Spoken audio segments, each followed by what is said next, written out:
Screen show हो रही है मैम? Yes.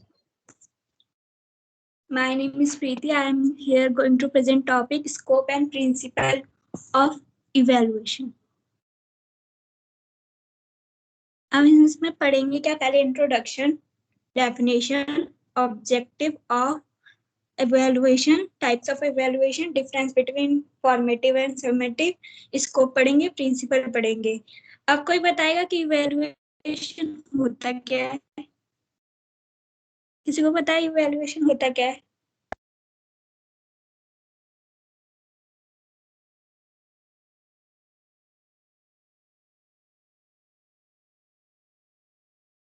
Okay.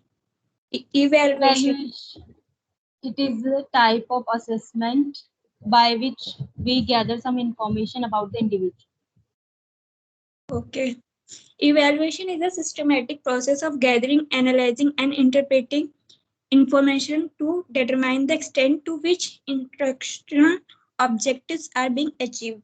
मतलब कि जो हमारे जो इंफॉर्मेशन होता है, टीचर्स जो होते हैं इंफॉर्मेशन लेते हैं स्टूडेंट से और उसको फिर डिटरमाइन करती है, उनको एनालाइज करती है कि स्टूडेंट के जो ऑब्जेक्टिव मतलब जो गोल्स हैं उन्होंने कितने अचीव करा है इवेल्युएशन करके उनका. Evaluation is a wider term and play a very important role in teaching learning process. Evaluation is a mean to determine the growth change takes place in pupil as a result of teaching learning process. Evaluation से teacher ये पता करती है कि कितना change हो रहा है स्टूडेंट में और उसकी कितनी ग्रोथ हो रही है इसके थ्रू, और उस ये भी पता लगाती कि उसमें और क्या चेंज करने की जरूरत है टीचर को कि स्टूडेंट ज्यादा से ज्यादा उससे समझ सके जो भी उसका लर्निंग प्रोसेस है. उसके बाद है definition. Definition the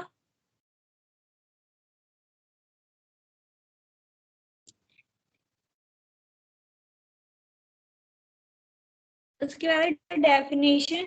evaluation is the process determining the degree to which goal of a program has been achieved.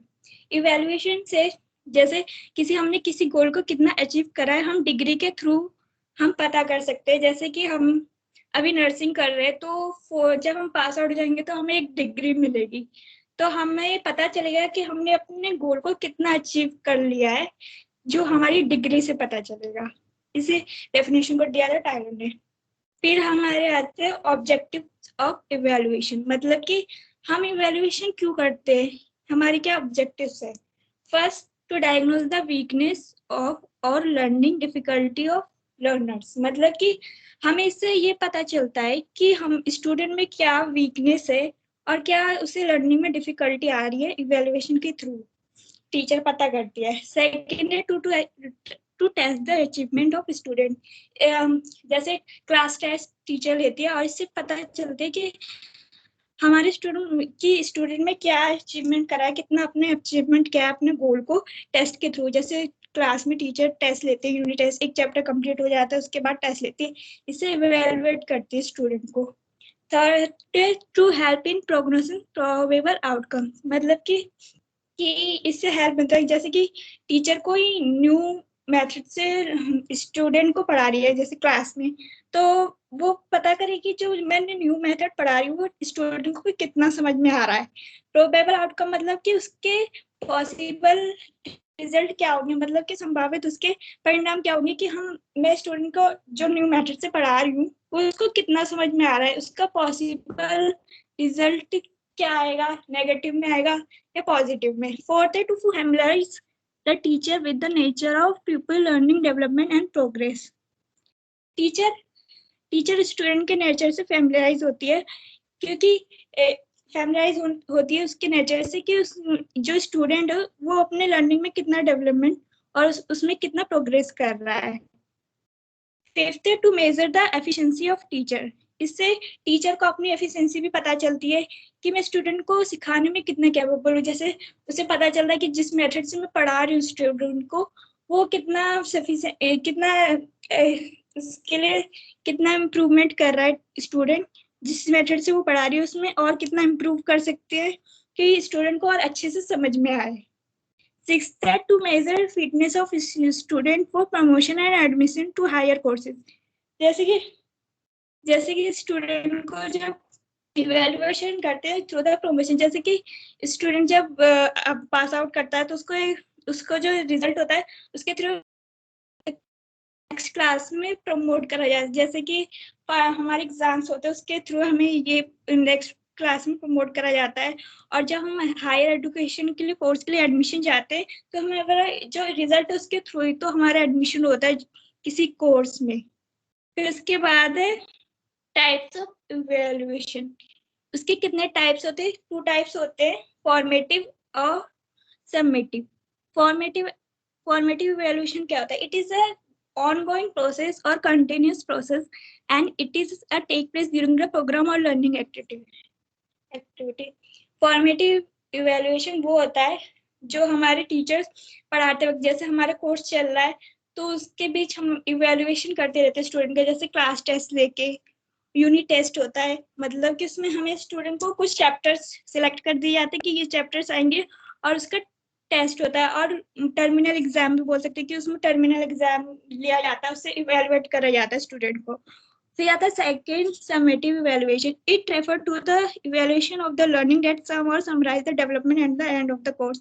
ये इवेल्युएशन तब करा जाता है जब एंड ऑफ द कोर्स, मतलब कि जब पूरा हमारा कंप्लीट हो जाता है कोर्स, उसके बाद हमारा ये समेट पूरा समराइज करा जाता है, पूरे जो भी होल सिलेबस होता है उसका पूरा हमारा एग्जाम होता है, जैसे फाइनल एग्जाम होता है तब। अब इसमें डिफरेंस क्या है formative summative? Formative detect strength and weakness. हमें इसमें ये पता चलता है जब क्लास टेस्ट होता है तो इसमें हमें ये पता चलता है कि हमारे स्टूडेंट में कितनी स्ट्रेंथ है और उसमें कहाँ कहाँ वीकनेस भी है। और समेटिव में फाइंड ओवरऑल अचीवमेंट। समेटिव में ये पता चलता है कि हमने अपने गोल को कितना अचीव कर लिया है। लिमिटेड कंटेंट एरिया, इसमें हमें बस कुछ टॉपिक्स दिए जाते हैं, ये चैप्टर सिलेक्ट करके दिया जाता है और उसका टेस्ट लेती है टीचर क्लास में। और इसमें हमारा होल कंटेंट एरिया, मतलब कि होल सिलेबस का टेस्ट होता है, इसमें एग्जाम होता है जैसे फाइनल एग्जाम, उसमें पूरा syllabus. Only few skill be tested in this evaluation. इसमें हमें बस कुछ ही स्किल्स का स्टूडेंट के बारे में पता चलता है। और समेटिव में large number of skill be tested in the evaluation. और इसमें हमें बहुत सारी स्किल्स स्टूडेंट के बारे में उसकी स्किल्स का पता चलता है। Facilitate to corrective action. Formative मतलब कि अगर जैसे कि इसमें टीचर, जैसे स्टूडेंट ने एक क्लास टेस्ट हुआ उसमें कम मार्क्स लाए तो टीचर करेक्ट भी कर सकती है कि आपने इसकी कहाँ वीकनेस है और कहाँ डिफिकल्टी आ रही है समझने में। इसमें टीचर करेक्ट कर सकती है और कह सकती है कि उसे अगले टेस्ट में और अच्छे मार्क्स अपने गोल को अचीव कर सकता है थ्रू द इम्प्रूवमेंट। और इसमें ये फाइनल होता है, does not facilitate for corrective action. और इसमें कोई हमें करेक्ट नहीं कर सकता, जो फाइनल हमारा रिजल्ट और जो हमारा गोल आ गया है अब उसे हम चेंज, उसमें हम कोई करेक्ट नहीं कर सकते, कुछ भी उसमें इम्प्रूवमेंट नहीं ला सकते। अब इसको है स्कोप ऑफ इवेल्युएशन क्या क्या होते हैं, इसके स्कोप्स क्या है? Feedback to student. जब टीचर पढ़ाती है तो स्टूडेंट से इवेलुएट करती रहती है कि उसको कितना समझ में आया और कहाँ पे उसको डिफिकल्टी हो रही है, ये सब उसे स्टूडेंट से पूछती रहती है कि उसका फीडबैक लेती है और स्टूडेंट का फीडबैक मिलता है कि उसको कितना समझ में आ रहा है कितना नहीं आ रहा है। इससे टीचर स्टूडेंट का फीडबैक लेती है। सिलेक्शन ऑफ स्टूडेंट मतलब कि जैसे कि हमने नर्सिंग एग्जाम एंट्रेंस एग्जाम दिया था, हमारा एक सेट ऑफ क्राइटेरिया था कि हमें जब एडमिशन लिया था तो एंट्रेंस टेस्ट के थ्रू लिया था, तो उसमें जिसने भी पास आउट का एंट्रेंस एग्जाम उसके थ्रू ही तो सिलेक्ट करा गया कैंडिडेट को कि ये इसके कैपेबल है, इसका इवेल्युएशन करा गया कि हाँ ये इस कोर्स के नर्सिंग इस कोर्स के उसके काबिल है, तो इसलिए उसे सिलेक्ट करा गया। सिलेक्शन ऑफ स्टूडेंट्स में उसको इवेलुएट करके तभी तो उसका सिलेक्शन हुआ स्टूडेंट का। इससे हम ये भी कर सकते हैं फीडबैक टू टीचर्स। इससे फीडबैक भी मिलता है टीचर को कि ये पता करते हैं कि टीचर को कि और कितना इम्प्रूवमेंट करना चाहिए ताकि ये स्टूडेंट अच्छे से अच्छे समझ सके, तो उसमें कितना इम्प्रूवमेंट चाहिए। जैसे कोई मेथड पढ़ा रही है टीचर तो उसको पता होना चाहिए कि जो हमारे स्टूडेंट है वो उसका लेवल ऑफ नॉलेज कितना है और उसको स्टूडेंट को कहाँ कहाँ पे प्रॉब्लम आ रही है उस टॉपिक को कितना अच्छे से और समराइज करके पढ़ा सके। इसमें फीडबैक टू टीचर होता है। मोटिवेशन ऑफ लर्निंग, इसमें टीचर स्टूडेंट को मोटिवेट करती है, जैसे कि फर्स्ट टेस्ट क्लास टेस्ट कोई लिया स्टूडेंट का, तो उसमें उसके कम मार्क्स आए तो नेक्स्ट टेस्ट के लिए मोटिवेट करेगी टीचर कि और इससे भी अच्छा इम्प्रूवमेंट कर सकते हो और अच्छे गोल अपने अचीव कर सकते हो। इसमें मोटिवेशन करेंगे लर्निंग में कि और अच्छे थ्रू हम उसके थ्रू और लर्निंग कर सके।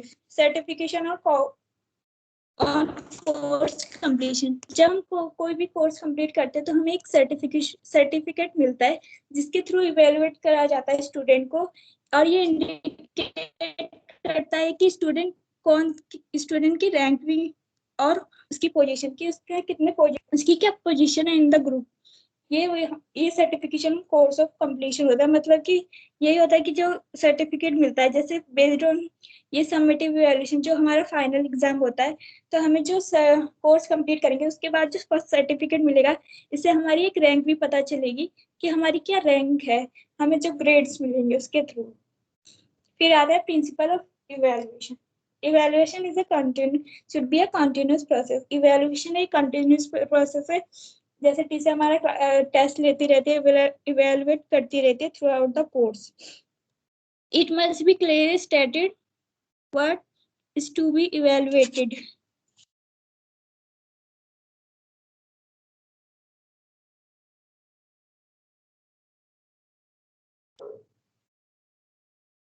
To be evaluated, जो हम टीचर को ये पता होना चाहिए जब स्टूडेंट का इवैल्यूएशन करती है कि जो वो पढ़ा रही है उसका इवैल्यूएशन किस तरीके से कर रहे हैं स्टूडेंट का। जैसे उसको किस सब्जेक्ट का वो इवैल्यूएट कर रही है, किस टॉपिक का इवैल्यूएट कर रहे हैं और किस चीज का। जैसे कि हम साइंस का जब स्टूडेंट का इवैल्यूएशन करेंगे तो हम साइंस का इवैल्यूएशन तो प्रैक्टिकल के थ्रू भी कर सकते हैं। जैसे साइंस में हमें जैसे प्रैक्टिकल के थ्रू स्टूडेंट को उसमें इवैल्यूएशन कराया जा सकता है जब प्रैक्टिकल कराते हैं। और जैसे कि एग्जाम्पल इंग्लिश सब्जेक्ट है, उसका तो हम इवैल्यूएशन प्रैक्टिकल के थ्रू तो नहीं कर सकते, उसको या रिटर्न हम कर सकते हैं, रिटर्न वे में या ओरल वे में, ये होता है। और फिर है third, A variety of evaluation technique should be use for a comprehensive evaluation. कि जो इवैल्यूएशन है उसकी बहुत सारी टेक्निक हम यूज कर सकते हैं स्टूडेंट के लिए। जैसे कि हम लर्निंग के थ्रू तो स्टूडेंट का इवैल्यूएशन करते हैं, और ये भी देखना चाहिए कॉम्प्रिहेंसिव, मतलब कि हमें स्टूडेंट में ये भी देखना चाहिए कि स्टूडेंट में मेंटली और फिजिकली कितना डेवलपमेंट हो रहा है। उसको फिजिकल एक्टिविटी देके या उसको कोई मेंटली टास्क देके हम उसका इवैल्यूएशन कर सकते हैं। An evaluator should know the limitation of different evaluation technique. जो इवेल्युएटर जो इवेल्यूशन स्टूडेंट का कर रहे हैं, हमें उसके बारे में जो इवेल्यूशन की जो टेक्निक है वो पता होनी चाहिए कि अगर हम जिस तरीके से इसका इवेल्यूशन कर रहे हैं, जो हम टेक्निक यूज कर रहे हैं, क्या वो इवेल्यूशन ठीक है। जो इवेल्यूशन की टेक्निक यूज कर रहे हैं वो उसके लिए जो उसकी जो ये मेथड यूज कर रहे हैं वो सही है कि नहीं, जो जिससे कि स्टूडेंट का इवेल्यूशन हो जाए। For fifth, the technique of evaluation must be appropriate for the characteristics of or performance to be measured. Fifth है कि जो हम evaluation कर रहे हैं वो appropriate होना चाहिए उसकी एक्टिविटी कैरेक्टरिस्टिक और परफॉर्मेंस टू बी मेजर करने के लिए। जैसे कि नर्सिंग में जो हमारे कोर्सेज एमएससी में कुछ प्रैक्टिकल के थ्रू भी करा जाता है इवैल्यूएशन स्टूडेंट का और थ्योरी के थ्रू, लेकिन जो प्रैक्टिकल है उसके थ्रू ही हम स्टूडेंट का अच्छे से इवैल्यूएशन कर पाएंगे। और क्योंकि हम जो चीज प्रैक्टिकल के थ्रू इवैल्यूएट कर सकते हैं वो हम रिटर्न वे में नहीं कर सकते। जैसे कि हम इंजेक्शन लगाना सीखते हैं तो उसका हम रिटर्न वे में तो नहीं कर सकते, हम उसे प्रैक्टिकल करके ही तो दिखाएंगे उसका इवैल्यूएशन, क्योंकि स्टूडेंट का इवैल्यूएशन उसी तरीके से अच्छे से होगा। उसका प्रैक्टिकल करके अगर स्टूडेंट जाएगा तो उसको अच्छे से समझ में आएगा। तो इसलिए हमें जो एप्रोप्रिएट टेक्निक है वही यूज करनी चाहिए इवैल्यूएशन के लिए, जो उसके लिए जिससे हम स्टूडेंट का इवैल्यूएशन अच्छी तरीके से कर सके। Conclusion: evaluation is a essential part of good curriculum design because it measures that weaknesses are found and repaired. It allows the adjustment of a course to changing environment, changing needs. If evaluation can be help teacher develop professionally and feel that the course is there. यही कि evaluation एक essential part है जो हमारी curriculum, जैसे कि जैसे teacher हमारी इवैल्यूएशन लेती रहती है और उसके में फाउंड करती है कि हमारे स्टूडेंट में क्या वीकनेस है और क्या डिफिकल्टी है जो पता चली, और उसको हम कैसे इम्प्रूवमेंट कर सके, और उसके थ्रू हम उसका चेंजिंग इन्वायरमेंट, जो उसको किस चीज में प्रॉब्लम हो रही है, उसका डायग्नोज करती है कि उसको किस पर्टिकुलर सब्जेक्ट में प्रॉब्लम हो रही है और किस टॉपिक में। इससे उसका इवैल्यूएशन करते हैं और वो भी वेल प्लान्ड होती है टीचर। इससे स्टूडेंट का डेवलपमेंट होता है और इससे इसकी ग्रोथ और चेंजेस होते हैं। Thank you. किसी को प्रॉब्लम है किसी टॉपिक में? No. Ask the question.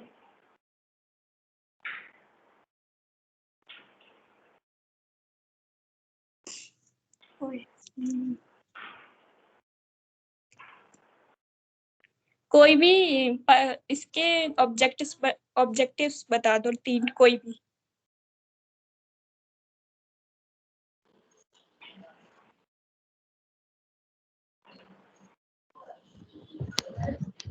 To diagnose strength and weakness of student, हाँ। to help student acquire attitude and skills of self-evaluation, to test achievement of students. Okay. और इस कोई 2 डिफरेंस जो मैंने बताए थे टाइप्स ऑफ इवैल्यूएशन के?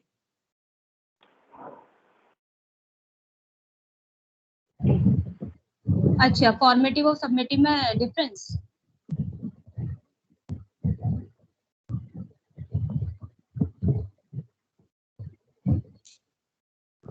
किस में बताना है डिफरेंस? जो मैंने समेटिव फॉर्मेटिव में बताए थे difference.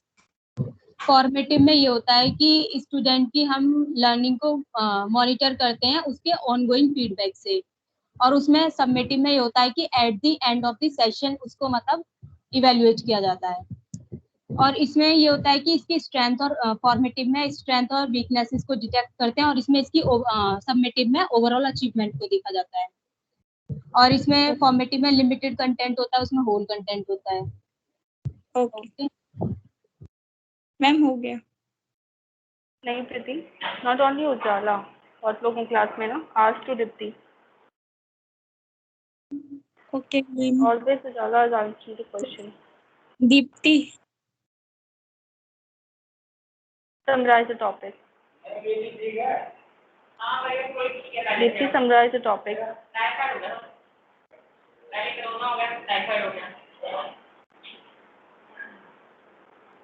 Ma'am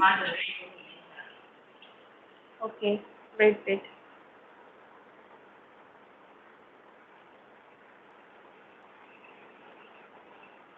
Lovely Rotella. Lovely.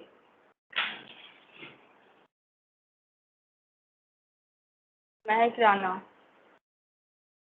If you're not giving an answer, then I'll put absent only. Yes, ma'am. Mehak Rana. Summarize the topic.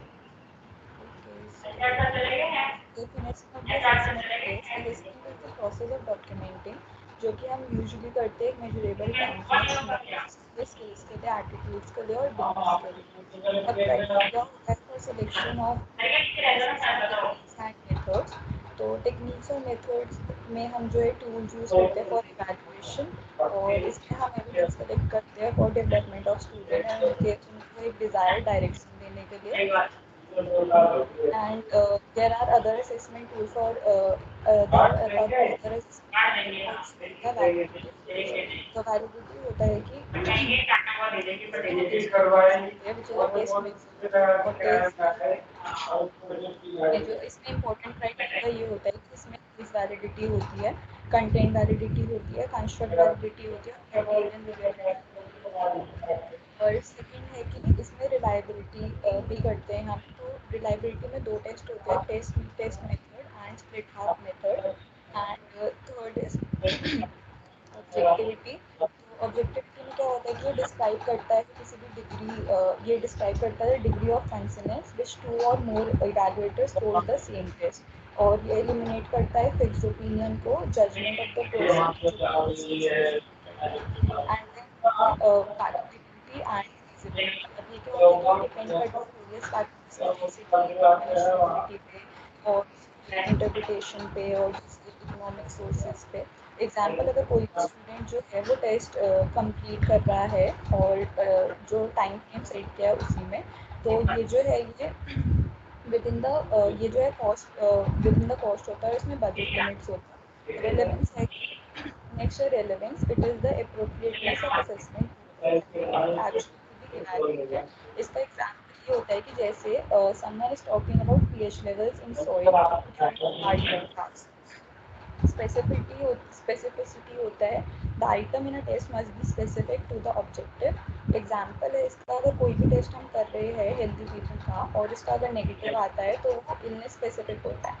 Other test जो हम कर सकते हैं वो होता है discrimination, precise and clear test होता है, कॉम्प्रिहेंसिवनेस होता है and link.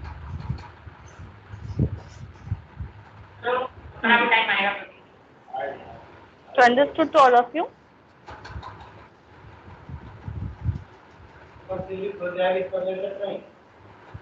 Priti?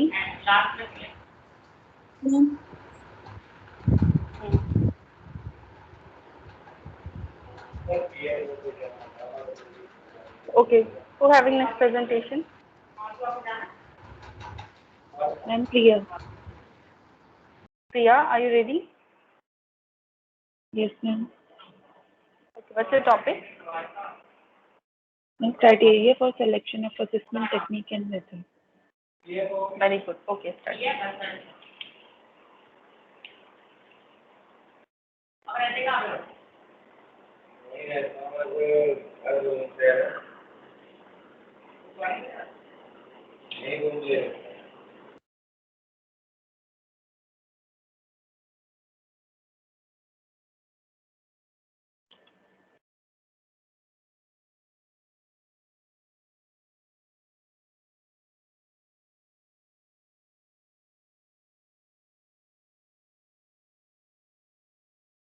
So my topic is criteria for selection of assessment techniques and methods.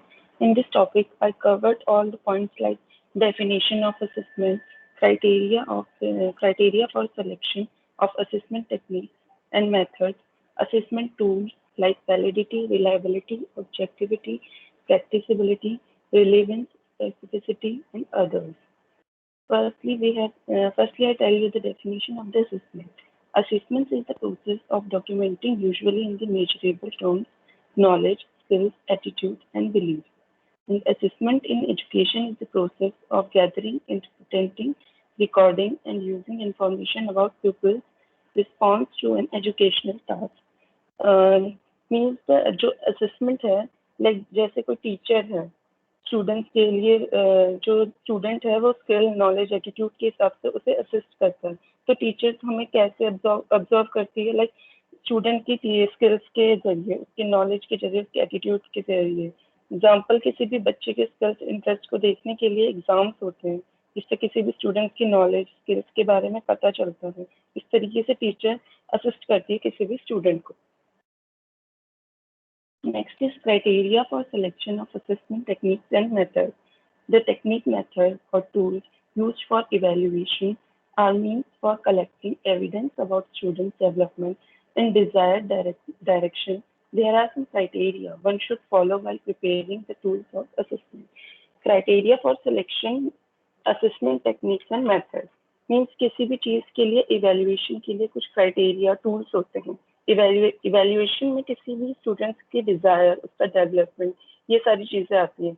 Like हमारे एग्जाम्स होते हैं, उसमें स्टूडेंट्स का डेवलपमेंट का पता चलता है, किस तरीके से स्टूडेंट ने ग्रोथ करी। There are many criteria one should follow while preparing the tools of assessment. इसमें बहुत सारे क्राइटेरिया होते हैं जिसमें जो कि हम फॉलो करते हैं। असेसमेंट टूल में आता है फर्स्टली वैलिडिटी। जो वैलिडिटी है, like it means to extend to which test measures what is intended to measure. It is important criteria to main type.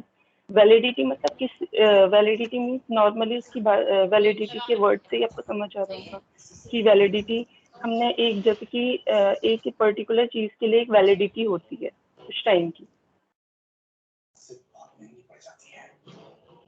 समझ आ रहा है? हेलो हेलो यस, आ रहा है। वैलिडिटी में 4 पॉइंट होते हैं: face validity, content validity, construct validity and criterion related validity. First is the face validity.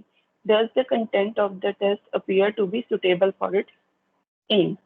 It means like इस एक एग्जाम्पल से समझते हैं, लाइक हमने एक विलेज में एक सर्वे किया, वो सर्वे हमने डाइटरी हैबिट्स के लिए किया, जिसमें कि 1 वीक हम एवरी मील एवरी स्नैक्स जो वो लेते हैं गांव वाले, उनका सर्वे करेंगे कि उनका जो फूड है जो वो खाते हैं वो हेल्दी है या नहीं. उस सर्वे के हम उस सर्वे पे डिपेंड करता है कि वो लोग हेल्दी हैं या नहीं है. अगर वो हेल्दी है इट मीन्स ये हाई फेस वैलिडिटी है. Next is content validity. Content validity means like कोई टीचर टेस्ट लेते हैं किसी भी सब्जेक्ट के लिए पर्टिकुलर टॉपिक का, तो उस टॉपिक से रिलेटेड सारे पॉइंट, सारे सब टॉपिक, सारे पॉइंट्स स्टूडेंट्स को आने चाहिए. बाई चांस जैसे कोई टॉपिक हमने पढ़ा बट उसमें से कोई सब टॉपिक या कोई पॉइंट स्किप हो गया एंड टेस्ट के टाइम वही टॉपिक वही सब पॉइंट हम पे हमारे क्वेश्चन पेपर में आ गया, तो हम उसे उसका आंसर नहीं लिख पाएंगे. सो उस वजह से हमारा जो वैलिडिटी है वो लॉन्गर नहीं रह पाती है, हम वो चीज़ को नहीं कर पाते. इससे फिर ग्रोथ भी नहीं होती किसी चीज़ में, क्योंकि वो चीज़ें हमें नहीं पता होती है, तो हम वो चीज़ें नहीं कर पाते. Next is construct validity. Does the test measure the concept and its intended to measure? It means the constants we construct, we can't observe it directly, but we measure this by indirect indicator. Means इसकी कोई सब point observation के लिए हमें कुछ होता नहीं है इसके लिए. लाइक जैसे कि हम हॉस्पिटल्स में जाते हैं तो उसमें हमें ये पता होता है कि टेम्परेचर के लिए हमारे पास थर्मामीटर होता है, सारी चीज़ें हमारे पास होती है. बट ये कॉन्स्ट्रक्ट वैलिडिटी, इसमें हमारे पास कुछ नहीं कर सकते, कुछ नहीं होता ऑब्जर्वेशन के लिए. इसमें हमें अपनी इंडिकेशंस लेने पड़ते हैं. जैसे कि कोई डिप्रेशन को मेजर करने के लिए हम कोई ऑब्जेक्ट यूज नहीं करते, but based on existing psychological research and theory हम डिप्रेशन को मेजर कर सकते हैं उसके सिम्टम्स से, उसके इंडिकेटर से, जिसमें किसी पर्सन का उसका लो सेल्फ कॉन्फिडेंस दिखता है हमें एंड लो एनर्जी लेवल होता है. Next is criterion related validity. Do the result correspond to a difficult test of the same thing. It means इसमें हम calculate the calculation between the result of your measurement and the result of the curriculum measurement. Means इसमें क्या है, हम particular subject का example के लिए हम लेते हैं कि जैसे किसी क्लास में किसी पर्टिकुलर सब्जेक्ट का कोई टेस्ट हुआ, देन उस टेस्ट का रिजल्ट को नेक्स्ट सेम उसी सब्जेक्ट का सेम टेस्ट हुआ नेक्स्ट टाइम, तो उसके जो रिजल्ट आता है उन दोनों को हम कंपेयर करके ये देख सकते हैं कि फर्स्ट में और सेकंड में किसी बच्चे की कितनी ग्रोथ हुई या वो निगलेक्ट हुआ, तो वो सारी चीज़ें हम देख सकते हैं. Next is reliability. In the reliability, it is a measure of consistency and precision with which it is test what is supposed to test methods are. It means its reliability result are constant. मतलब जो reliability होती है उसमें जो भी result आता है वो कांस्टेंट होता है. इसके भी 2 पॉइंट है: test retest method and split half method. First is test retest method. इसके एग्जाम्पल के थ्रू हम समझते हैं. फर्स्ट टेस्ट कंडक्टिंग, जैसे कि हम एक टेस्ट कंडक्ट करवाते हैं मंडे को, देन वही सेम टेस्ट वही क्वेश्चन हम नेक्स्ट मंडे हम अगेन करवाते हैं. फिर हम दोनों में कांस्टेंट दे सकते हैं कि जो हमने ग्रोथ करी है किसी बच्चे ने, या फिर वो कांस्टेंट है या फिर वो उसके मार्क्स अच्छे नहीं है. वो सारी चीज़ों से हम ये पता कर सकते हैं कि किसका किसमें इंटरेस्ट है, कौन कितना इंटरेस्टेड है उस सब्जेक्ट में. वो हम टेस्ट रीटेस्ट करके दोबारा से ये सारी चीज़ें करके देख सकते हैं. Next is split half method. Split half method into 2 halves. For example, one half may be composed of even number question, while the other half is composed odd number question. Administer each half to the same individual. Split half means इसमें आप देख सकते हैं, मैंने examples लिखा है. One half में भी composed even number means जब हमारी जब एग्जाम्स वगैरह होते हैं यूनिवर्सिटी वगैरह में, तो जो एग्जाम्स की कॉपीज होती हैं उन्हें चेक करने में डिफिकल्टी होती है. उसके लिए क्या यूज किया जाता है कि वन हाफ जो होता है, जो कि इवन नंबर का होता है वो एक अलग पर्सन चेक करता है, and the next is odd number question होते हैं वो अलग अलग पर्सन चेक करता है। तो उस वजह से वो इजी पड़ जाता है, तो उसे कहते हैं split half method. Next is objectivity. It describes the degree of consensus with which two or more evaluators score the same test. It eliminates fixed opinion or judgment of the person who scores it. In generic terms, referring to tests were the marking in objective, as there are clear right and wrong answer. Objectivity से आप समझ सकते होंगे कि it's objective type question, ये हम सब नहीं करे हुए हैं। इट्स लाइक इसमें क्या देख सकते हैं हम कि ऑब्जेक्टिव टाइप क्वेश्चन कैसे होता है, मीन्स उसमें या तो राइट होता है आंसर या तो फिर रॉन्ग होता है। इसमें कोई हम बीच का कोई आंसर या फिर उससे पर्टिकुलर रिलेटेड कुछ नहीं लिख सकते, या तो वो चीजें राइट होंगी या वो आंसर उसमें रॉन्ग होगा। Next is practicability. In the practicability, it depends on various factors such as ease of administrability, scoring interpretation, also the economics of resources like money or time. Example, can student complete the test reasonably within the set time frame? Is the cost of the test with budget limits? Practicability means ये depend करता है कि एडमिनिस्ट्रेबिलिटी, scoring, interpretation and economic of resource like money और time पे। Means कोई भी हमारे university के भी एग्जाम्स कंडक्ट होते हैं तो उसमें फर्स्टली ये देखा जाता है कि जो एग्जाम, जो पेपर की लेंथ है, जो क्वेश्चन की लेंथ है, उसके लिए जो पर्टिकुलर टाइम हमें दिया जाता है वो ठीक है या नहीं है। एग्जैक्ट टाइम उतना दिया जाता है जिस हिसाब से वो क्वेश्चन पेपर बनता है, उसका रीजनेबल टाइम दिया जाता है, उसकी कॉस्ट देखी जाती है, वो सारी चीजें हम इसमें प्रैक्टिकेबिलिटी में देखते हैं। Next is relevance. It is the appropriateness of assessment tool to evaluate but actually to be evaluated. Example, someone talking about pH level in soil during the gardening class. Relevance मतलब किसी से relate करना, relevance उसी topic से, जब हम कोई topic पढ़ते हैं तो उससे ही रिलेटेड कोई और टॉपिक हो। एग्जाम्पल के लिए मैंने लिखा है यहाँ पे पीएच लेवल, मीन्स हम गार्डनिंग की क्लास ले रहे हैं तो उसमें पीएच लेवल सॉइल का वो उससे रिलेट करता है। लाइक जैसे हम एनाटमी पढ़ते हैं, अगर हर्ट की हम एनाटमी पढ़ते हैं तो उसमें हर्ट का हम सारी चीजें पार्ट्स पढ़ते हैं, बट जो फिजियोलॉजी है उसमें हम उसे फंक्शन पढ़ते हैं, तो दोनों एक दूसरे से रिलीवेंस है। Next is specificity. The item in a test must be specific to the objective. Example, a test that identifies all healthy people as being negative for a particular illness is very specific. Specificity मतलब एक specific चीज, like जैसे किसी गांव में हमने कोई बीमारी, डिजीज हो रखी है, वो डिजीज को देखने के लिए हम क्या करते हैं, उनका पर्टिकुलर एक टेस्ट करते हैं, बट वहाँ के पीपल हेल्दी है, उन्हें वो डिजीज नहीं है, बट वो स्पेसिफिक डिजीज नहीं है, उसके अलावा कोई और हो सकती है, तो वो डिजीज के लिए वो स्पेसिफिसिटी हो गया कि वो डिजीज उस विलेज में या गांव में नहीं है, तो उसे हम कहते हैं specificity. Next is other. It includes discrimination. It is the unfair और prejudicial treatment of people and group based on characteristics such as gender, age, sex, etc. Discrimination means हम किसी भी पर्टिकुलर चीज, पर्टिकुलर काम को हम किस पे डिपेंड कर देते हैं कि इतनी एज है, ये जेंडर पे, उसके सेक्स पे, इन सारी चीजों पे हम उसे इंक्लूड कर देते हैं, तो उसे डिस्क्रिमिनेशन में आता है वो चीज। Next is precious and clear. The definition of precious is exact. An example of precious is having the exact amount of money needed to buy a notebook. Precious मतलब हमारे पास वही चीज के लिए उतना ही पर्टिकुलर चीज होनी चाहिए, एग्जैक्ट होती है। लाइक जैसे हमें कोई बुक खरीदनी है, हमारे पास 350 रुपीज है, वो बुक एग्जैक्टली 350 रुपीज की है, तो वो पर्टिकुलर जो हम नोटबुक है उसके लिए हमारे पास सिर्फ पर्टिकुलर अमाउंट ही है, वही मेन अमाउंट, उस चीज को हम कहते हैं precious. Next is comprehensiveness. The definition of comprehensiveness is covered widely or understood fully. An example of comprehensive is an exam that cover all the material from the whole year.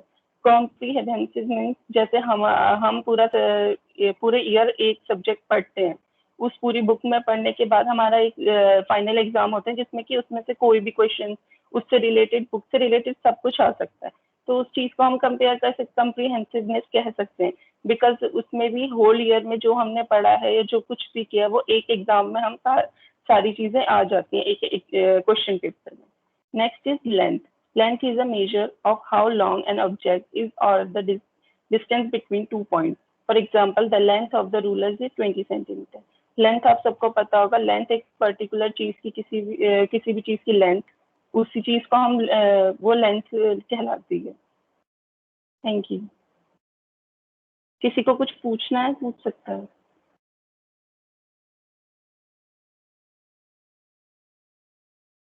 इसमें एक point था प्रैक्टिसिबिलिटी और feasibility, तो वो एक बार बता दो. क्या चीज प्रैक्टिबिलिटी में? प्रैक्टिसिबिलिटी एंड फीजिबिलिटी. फिजिबिलिटी में. ठीक है, एक मिनट. जो प्रैक्टिसिबिलिटी है उसमें मैंने बताया था डिपेंड करता है कि administration, scoring, interpretation and economical resource पे. लाइक जैसे कि किसी भी हम एग्जाम को कंडक्ट करते हैं, कोई भी एग्जाम हम कंडक्ट करते हैं, उसमें उसका जो एक होता है रीजनेबल टाइम होता है और रीजनेबल कॉस्ट होती है. मीन्स प्रैक्टिकेबिलिटी, हम अगर प्रैक्टिकल ही कोई कॉलेज करवाता है तो उसका भी ये होता है कि उसका पर्टिकुलर एक टाइम देते हैं हमें कि आपका 3 आवर्स का एग्जाम है, आपको 3 आवर्स के एग्जाम में ये क्वेश्चन पेपर सॉल्व करना है. तो उसमें क्या होता है, एक तो पहले इकोनॉमिकली वो होता है बिकॉज उसमें पेपर्स लगते हैं. यूनिवर्सिटी एग्जाम कंडक्ट कराती है, उसके लिए हमें एग्जाम्स पेपर, आंसर शीट वगैरह, ये तो वो इकोनॉमिक में आ जाता है. Next is एडमिनिस्ट्रेबिलिटी. उसमें ये चीज आती है कि हमारे जो पर्टिकुलर टाइम है, वो लोग जो टाइम देते हैं हमें, वो उससे डिपेंड करता है कि वो एग्जाम पेपर कितना लेंथी है हमारा. उस चीज पे प्रैक्टिकेबिलिटी डिपेंड करती है. ठीक है. एंड नेक्स्ट आपने पूछा था वैलिडिटी. वैलिडिटी मीन्स लाइक नहीं, वैलिडिटी नहीं पूछा मैंने, बस ये पूछा था. Okay, clear. प्रैक्टिकेबिलिटी. ठीक है. और कुछ पूछना है?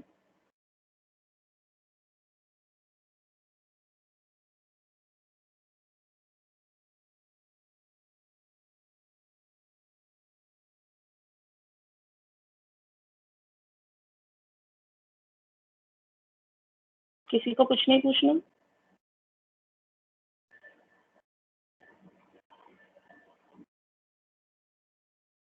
ठीक है, thank you.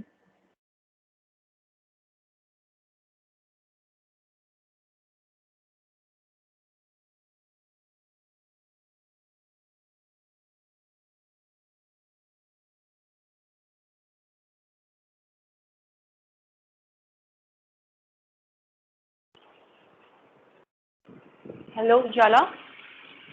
Yes, ma'am. Understood. Yes, ma'am. All.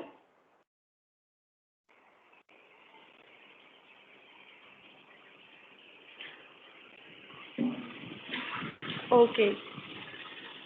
Then tomorrow we'll take test. Okay. Okay, ma'am. ठीक है.